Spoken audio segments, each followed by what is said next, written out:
It's hard enough to land a job these days as it is. So why put yourself at an immediate disadvantage before a potential employer even asks you the first question of an interview? Today we're going to talk about the importance of dressing for success.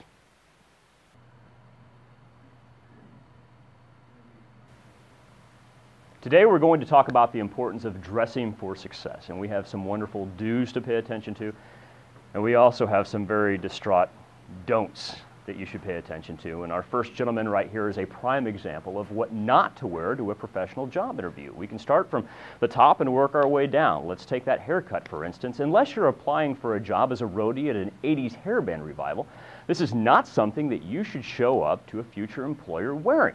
As a matter of fact, let's just work down from there. Nothing wrong with wearing a necklace, but in this case, it either needs to be tucked inside your shirt or perhaps even leave it at home on the dresser in the morning. As far as that shirt goes, Pittsburg State jersey, wonderful thing to wear to Carney Smith Stadium on a Saturday when the Gorillas are playing. This is not what you show up to for an interview. What we need to have is a dress shirt. We need to have a tie. We need to have a coat. As a matter of fact, since we're missing those three things, how about the shorts? You need to be wearing dress pants. There's no reason to wear shorts to an interview. Chances are you're probably not going to be wearing them on the job anyway. Also, when we talk about socks and shoes, white socks, tennis shoes, no. Remember, we're talking about dressing for success here.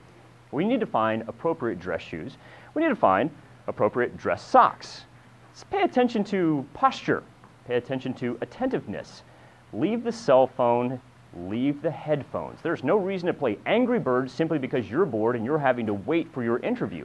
Please remember that other people in this office setting who you may be working for and with in the future are paying attention to the way you're conducting yourself while waiting for your interview. You've immediately left a negative impression, something that will get a little bit better as we look at applicant number 2.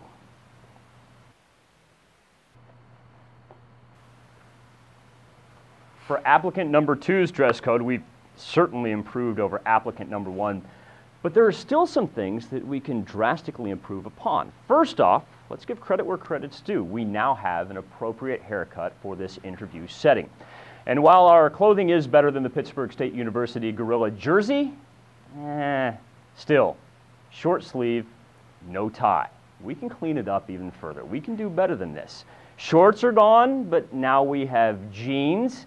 We could still go with dress pants, and granted, hey, tennis shoes, white socks, out the window. We've replaced them with black shoes and gray socks. Let's try to color coordinate all the way up. I want to go back real fast to the short sleeve shirt. Nothing wrong with having tattoos, nothing at all. However, this is a professional work setting, and your future employer may have a policy in place that says your tattoos have to be covered while you're on the job. So there's no reason to lean back in your chair and show what ink you may have. Let's cover them up. And there's an easy solution to that. That's just wearing a dress shirt and a coat. Also, too, I know waiting to be called into that interview can be unbearable at times, but stretching and yawning, and, I could be doing 87 different things in my life right now other than sitting in this chair. Once again, there are other people in the office that are watching the way you behave and your attitude. You don't want them to have a negative feeling about you before you are even offered a job.